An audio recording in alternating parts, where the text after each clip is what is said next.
In a previous lesson, for which I'm going to put a link in the description, we looked at the basics of the index and match formulas to look up values in our dataset. In this lesson, we're going to go to an advanced level and I'm going to show you a case and how to solve it in 4 different ways. So what is the problem statement here? Basically, I have here some data, country and agent, and then I have actual revenue, actual profit, budgeted revenue, and budgeted profit. And I want to come here and select whether I want actual or budget, and here whether I want revenue or profit, then select my agent and get the corresponding value in the table. The problem that we have, if you look at the other lesson, is that those two, actual and revenue, are not in the same cell. So that makes things way harder. Let me show you how to solve it. The first option is just a simple one, is using a helper row. So what I could do is go to C1 and do equal C2 and C3. Enter. So you see things are now together. I just drag it and I can do the same technique we had in the other lesson with index and match. So equal index, we open parentheses. What is my array now? It is my data set. What is my row number? So I need to select which agent I want. Here it's agent 3. So we can use a match formula. So we'll do match. My lookup value is my agent. My lookup array is my agent column. And then the match type, I want an exact match. So I put 0, comma. We come to the column. For column, another match formula is required. So we'll do match. The value is actual and revenue. The same way I've done here, actually. My lookup array is C1 to F1. It's my helper column. And I want an exact match. So it's a 0. I close parentheses 1 time, 2 times, enter, and I get the answer. So here, actual revenue and the third agent, it is 15. How does this work? If we go to formulas, evaluate formula, if you see here, first of all, we start with the row match, right? This one. So if we evaluate, we're looking for agent 3 in B4 to B18. That's the third row, which is correct. And then we're looking at the column match. So we want to look at actual revenue within C1 to F1. It will be the first column.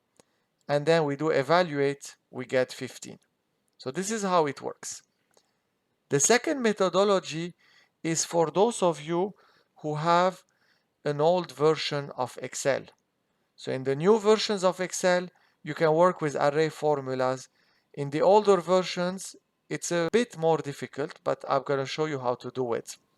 So first step I'm going to do is copy the same formula we had before. So Control C, escape, then I come here, click on the formula bar, and then paste it. So nothing fancy. What I want to get rid of is this helper row. So how to get rid of this?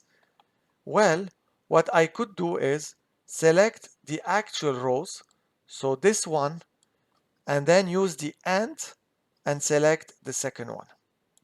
So now I'm comparing my actual revenue versus this row and this row. For those of you who don't have a new version of Excel, what you need to do is not enter, you need to do Control Shift Enter. So Control Shift Enter, and then you get the same result. And if you see, you have curly brackets here, which means that your formula becomes an array formula. Basically, it is storing the combinations that we have between this row and this row in memory. Let me show you how it works. So if you go here, the first match is the same. So I'm just going to go through this quickly. We get 3. Here is where it's going to be different. So you have actual revenue.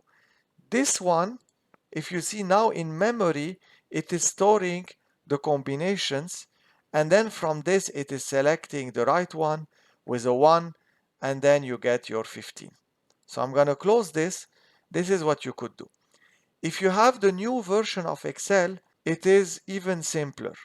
So what you need to do for newer versions of Excel is just to have the whole formula without the curly brackets. You can just copy paste it. So Control C, Escape, you paste it here, and it will work without having to do Control Shift Enter.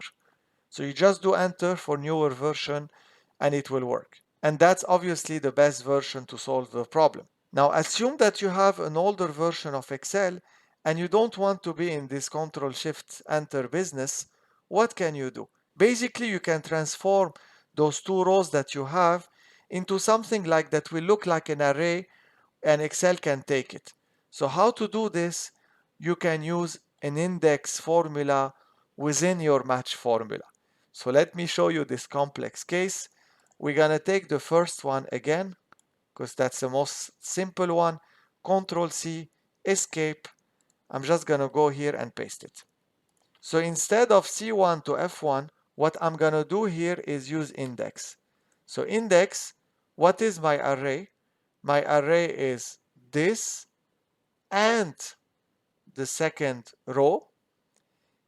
I could close it here with a parenthesis. The problem is that index has row number as a parameter, and I have to have a value for this parameter. I have no choice. For column number, it is optional. It is fine. But here I need it. So what I could do is just use a comma, then put 0 here, which means take everything, and then I'll do enter, and it will work.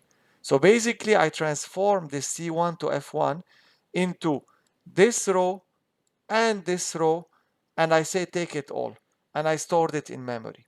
So this is another way to solve the problem. If this was a bit difficult for you, I advise you to look at the basic lesson of index and match, and then come back to this concept. Please let me know if it was easy or not. And as usual, if you really like this challenge and this video, I would love if you can like the video, subscribe to the channel, and leave a comment, please.